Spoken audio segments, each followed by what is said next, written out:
ಕೋಲಾರದಲ್ಲಿ ವರುಣನ ಆರ್ಭಟ ಮುಂದುವರ್ಕೊಂಡು ಹೋಗ್ತಾ ಇದೆ. ಜನಜೀವನ ಕೂಡ ತತ್ತರ ಆಗ್ತಾ ಇದೆ. ರೈಲ್ವೆ ಅಂಡರ್ ಪಾಸ್ ಜಲಾವೃತವಾಗಿದೆ. ಸವಾರರು ಕೂಡ ಪರದಾಡ್ತಿದ್ದಾರೆ. ಕೋಲಾರದ ಅರಹಳ್ಳಿ ಗೇಟ್ ಬಳಿ ಇರುವಂತಹ ಅಂಡರ್ ಪಾಸ್ ಇದು ಜಲಾವೃತದಿಂದ ಕೂಡಿರುವಂಥದ್ದು. ಮಳೆ ನೀರಿನಲ್ಲಿ ವಾಹನಗಳು ಕೂಡ ಸಿಲ್ಕೊಂಡಿದೆ. ವಾಹನ ಸವಾರರು ಕೂಡ ಪರದಾಡ್ತಿದ್ದಾರೆ. ರೈಲ್ವೆ ಅಂಡರ್ ಪಾಸ್ ಕಂಪ್ಲೀಟ್ ಆಗಿ ಮುಳುಗಡೆ ಆಗಿದೆ. ಕೋಲಾರದ ಅರಹಳ್ಳಿ ಗೇಟ್ ಬಳಿ ಇರುವಂತಹ ರೈಲ್ವೆ ಅಂಡರ್ ಪಾಸ್ ಇದು ನೋಡಿ ಯಾವ ರೀತಿಯಾಗಿ ಫುಲ್ ಜಲಾವೃತಗೊಂಡಿದೆ. ಕೋಲಾರದಲ್ಲಿ ನಡೆದಿರುವಂಥ ಘಟನೆ ಇದು. ರೈಲ್ವೆ ಅಂಡರ್ ಪಾಸ್ ಜಲಾವೃತಗೊಂಡಿರುವಂಥ ದೃಶ್ಯ. ವಾಹನ ಸವಾರರು ಕೂಡ ಪರದಾಡ್ತಿದ್ದಾರೆ. ನೋಡಿ ಮಳೆ ಬಂದಾಗ ವಿಪರೀತ ಮಳೆಗೆ ಅಂಡರ್ ಪಾಸ್ಗಳು ಕೂಡ ಫುಲ್ ಮುಳುಗಡೆ ಆಗಿವೆ. ಆದರೆ ವೆರಿ ಡೇಂಜರ್ ಇದು. ಬೆಂಗಳೂರಲ್ಲಿ ನಾವು ಕೂಡ ಇಂಥದ್ದೇ ಘಟನೆ ನೋಡಿದ್ವಿ. ಅದರಲ್ಲಿ ಮುಳುಗಿ ಸಾವನ್ನಪ್ಪಿರುವಂಥ ಘಟನೆ ಕೂಡ ಆಗಿರುವಂಥದ್ದು. ಇದು ನಿನ್ನೆ ಸಂಜೆ ಸುರಿದಂಥ ಮಳೆಗೆ ಜೊತೆಗೆ ಇಂದು ಕೂಡ ಅಷ್ಟೇ ಮಳೆಯಾಗಿದೆ. ನಿನ್ನೆನೂ ಕೂಡ ಅಷ್ಟೇ ಮಳೆಯಾಗಿದೆ, ಇಂದು ಕೂಡ ಅಷ್ಟೇ ಮಳೆಯಾಗಿದೆ. ನಿರಂತರ ಮಳೆಯ ಪರಿಣಾಮ ಈ ರೀತಿಯಾದಂತಹ ಅಸ್ತವ್ಯಸ್ತ ಪರಿಸ್ಥಿತಿ ಆಗಿದೆ ಜನಜೀವನ.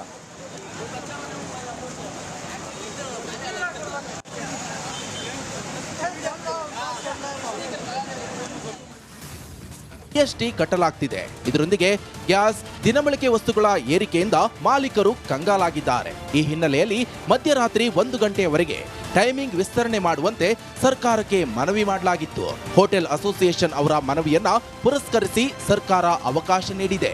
ಹೆಚ್ಚಿನ ಹೋಟೆಲ್ಗಳು ತೆಗಿಯಲ್ಲ, ಏನೋ ಒಂದು 5% ಹೋಟೆಲ್ ತೆಗಿಬೋದು. ಅದು ಅವ್ರಿಗೂ ಅನುಕೂಲ ಆಗುತ್ತೆ, ಜನರಿಗೆ ಅನುಕೂಲ ಆಗುತ್ತೆ. ಎಲ್ಲದಕ್ಕಿಂತ ಮುಖ್ಯವಾಗಿ ಈ ಬಾರಿಗೆ ಪರ್ಮಿಷನ್ ಕೊಟ್ಟಿದ್ದು ನಮಗೆ ಖಂಡಿತ ನಾವು ಇದನ್ನು ಸ್ವಾಗತಿಸ್ತೀವಿ. ಭಾಳ ಸಂತೋಷದಿಂದ ಸ್ವಾಗತಿಸ್ತೀವಿ. ಕ್ಲಬ್ ಬೆಳಿಗ್ಗೆ 9ರಿಂದ ಮಧ್ಯರಾತ್ರಿ 1 ಗಂಟೆ ತನಕ. ಸ್ಟಾರ್ ಹೋಟೆಲ್ ಬೆಳಿಗ್ಗೆ 9ರಿಂದ ಮಧ್ಯರಾತ್ರಿ 1 ಗಂಟೆ ತನಕ. ಹೋಟೆಲ್ ಮತ್ತು ಬೋರ್ಡಿಂಗ್ ಹೌಸ್ ಬೆಳಿಗ್ಗೆ 9ರಿಂದ ಮಧ್ಯರಾತ್ರಿ 1 ಗಂಟೆ ತನಕ. ಬಾರ್ ಬೆಳಿಗ್ಗೆ 10ರಿಂದ ಮಧ್ಯರಾತ್ರಿ 1 ಗಂಟೆ ತನಕ. ಮಧ್ಯರಾತ್ರಿ 1 ಗಂಟೆ ತನಕ ಅವಕಾಶ ಮಾಡಿಕೊಟ್ಟಿರುವ ಬಗ್ಗೆ ಹೋಟೆಲ್ ಮಾಲೀಕರು ಸಂತಸವನ್ನ ವ್ಯಕ್ತಪಡಿಸಿದ್ದಾರೆ. ಅಷ್ಟೇ ಅಲ್ಲ, ಮುಂದಿನ ದಿನಗಳಲ್ಲಿ ದಿನದ 24 ಗಂಟೆಗೂ ಅವಕಾಶಕ್ಕೆ ಮನವಿ ಮಾಡಿದ್ದಾರೆ. ಟ್ರಾನ್ಸಿಟ್ ಅಲ್ಲಿ ತುಂಬ ಜನ ಇರ್ತಾರೆ. ಹಾಗಾಗಿ ಏನು ಇವತ್ತಿನ ಟ್ರಾಫಿಕ್ ಒತ್ತಡ ಇರ್ಬೋದು, ಇಲ್ಲ ಕಾರ್ಯ ಒತ್ತಡದಲ್ಲಿ ಆ ಟೈಮ್ ಹೊರಡೆ ಊಟಕ್ಕೆ ಬರೋಕ್ಕೆ ತೊಂದರೆ ಇದ್ದವ್ರಿಗೆ ಸ್ವಲ್ಪ ಎಕ್ಸ್ಟೆನ್ಷನ್ ಸಿಕ್ಕಿ ಅನುಕೂಲ ಆಗುತ್ತೆ. ತುಂಬ ಖುಷಿ ಆಗ್ತಾ ಇದೆ. ತುಂಬ IT ಅವರಿಗೆ ಮತ್ತು PG ಅವರಿಗೆ, ಸ್ಟೂಡೆಂಟ್ಸಿಗೆ ಮತ್ತು ಹೌಸ್ ವೈಫ್ ಯಾರಿಗೆ ಕುಕ್ಕಿಂಗ್ ತುಂಬ ಲೇಟ್ ಆಗಿಬಿಡುತ್ತೆ ಆಫ್ಟರ್ 12 ದೇ ಕ್ಯಾನ್ ಅವರು ಇಲ್ಲಿ ಬಂದು ಊಟ ಮಾಡ್ಕೊಂಡು ಹೋಗ್ಬೋದು. ಒಟ್ನಲ್ಲಿ ಬೆಂಗಳೂರಿನಲ್ಲಿ ಲೇಟ್ ನೈಟ್ ಲೈಫ್ ನೋಡೋ ಖುಷಿ ತುಂಬಾ ಜನರಿಗಿದ್ದು, ಸೆಕ್ಯೂರಿಟಿ ವೈಸ್ ಪೊಲೀಸರು ಯಾವೆಲ್ಲ ವ್ಯವಸ್ಥೆ ಮಾಡಿಕೊಳ್ಳುತ್ತೆ ಅಂತ ಕಾದು ನೋಡಬೇಕಿದೆ.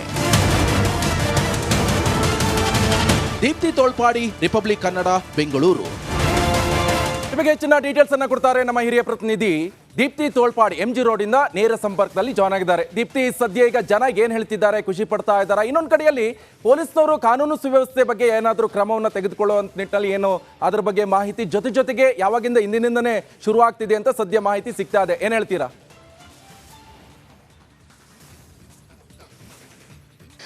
ನಿಕೇಶ್, ಹೋಟೆಲ್ ಮಾಲೀಕರು ಹಾಗೆ ಪಬ್ ಮಾಲೀಕರು ಹಲವು ವರ್ಷಗಳಿಂದ ಈ ಬೇಡಿಕೆಯನ್ನು ಮುಂದಿಟ್ಟಿದ್ರು.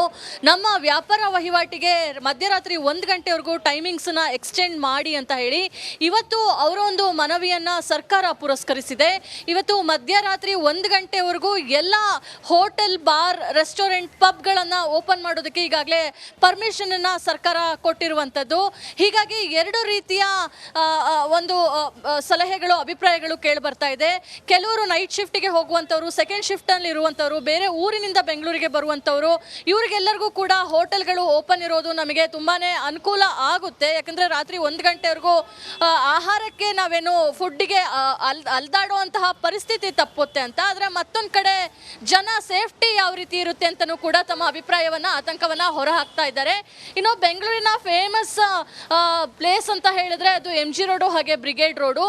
ಇನ್ನು ಮುಂದೆ ಬ್ರಿಗೇಡ್ ರೋಡ್ನಲ್ಲೂ ಕೂಡ ಇಲ್ಲಿರುವಂತಹ ರೆಸ್ಟೋರೆಂಟ್ಗಳು, ಪಬ್ಗಳನ್ನು 1 ಗಂಟೆವರೆಗೂ ಎಕ್ಸ್ಟೆಂಡ್ ಮಾಡೋದಕ್ಕೆ ಪ್ರತಿಯೊಬ್ಬರು ಕೂಡ ಹರ್ಷವನ್ನು ವ್ಯಕ್ತಪಡಿಸ್ತಾ ಇದ್ದಾರೆ. ಯಾಕಂದರೆ ಪಾರ್ಟಿ ಅಥವಾ ಏನಾದರೂ ಒಂದು ಫನ್ ಆಕ್ಟಿವಿಟಿ ಮಾಡಬೇಕು, ಎಂಜಾಯ್ಮೆಂಟ್, ಎಂಟರ್ಟೈನ್ಮೆಂಟ್ ಅಂತ ಬಂದಾಗ ಜನ ಈ ಒಂದು ಜಾಗಕ್ಕೆ ಹುಡ್ಕೊಂಡು ಬರ್ತಾರೆ.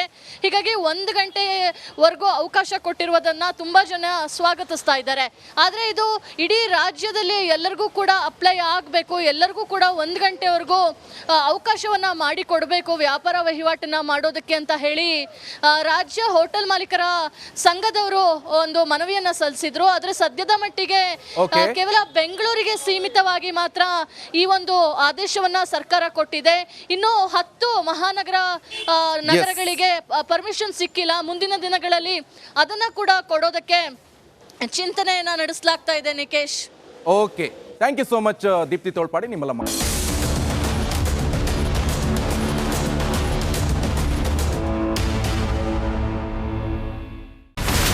ಇಲ್ಲಿರುವಂತ ಈ ಒಂದು ಗುಡ್ಡ ಕುಸಿದ ಪರಿಣಾಮ ಯಾವ ರೀತಿಯಾಗಿತ್ತು ಅಂತಂದ್ರೆ ಗಂಗಾವಳಿ ನದಿ ಪಕ್ಕದಲ್ಲಿರುವಂತಹ ಉಳುವರ್ ಎನ್ನುವ ಗ್ರಾಮ ಸಂಪೂರ್ಣವಾಗಿ ಇವತ್ತು ನಾಶ ಆಗಿದೆ. ಮನೆ ಮಠ ಏನಿಲ್ಲ, ಎಲ್ಲ ಹೋಗ್ಬಿಟ್ಟಿದೆ. ಇವತ್ತು ರಿಪಬ್ಲಿಕ್ ಕನ್ನಡ ಮಾಡಿದಂತ ಒಂದು ವರದಿಯಿಂದಾಗಿ ಎಚ್ಚೆತ್ತುಕೊಳ್ಳುವಂತ ಕೆಲಸ ಸರ್ಕಾರ ಮಾಡಿದೆ, ಸಚಿವರು ಕೂಡ ಮಾಡಿದ್ದಾರೆ. 2 ಗಂಟೆಗೆ ಸುದ್ದಿ ಮೂಡಿಸಿದ್ದು 6 ಗಂಟೆಗೆ ಎಲ್ಲ ಸಚಿವರು ಮಿನಿಸ್ಟರ್ ಎಲ್ಲ ಬಂದು ಇಲ್ಲಿ ನೋಡೋಗಿದ್ದಾರೆ.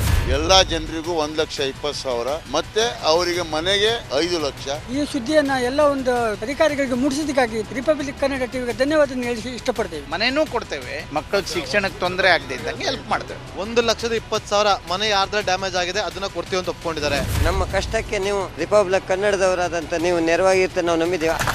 ಅವರಿಗೆ ಸೂರನ್ನ ಕಲ್ಪಿಸಿಕೊಡೋವರೆಗೂ ಕೂಡ ರಿಪಬ್ಲಿಕ್ ಕನ್ನಡ ಅವರಿಗೆ ಧ್ವನಿಯಾಗಿ ನಿಲ್ಲುವಂತ ಕೆಲಸವನ್ನ ಮಾಡುತ್ತೆ.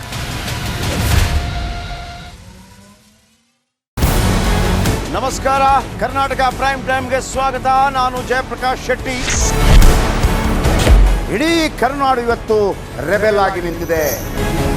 ಈ ಹಗರಣಗಳನ್ನು ಸದನದಲ್ಲಿ ಪ್ರಸ್ತಾಪ ಮಾಡಲು ಕೂಡ ಕಾಂಗ್ರೆಸ್ ಹಿಂದೇಟು ಹಾಕಿದ್ದೇಕೆ?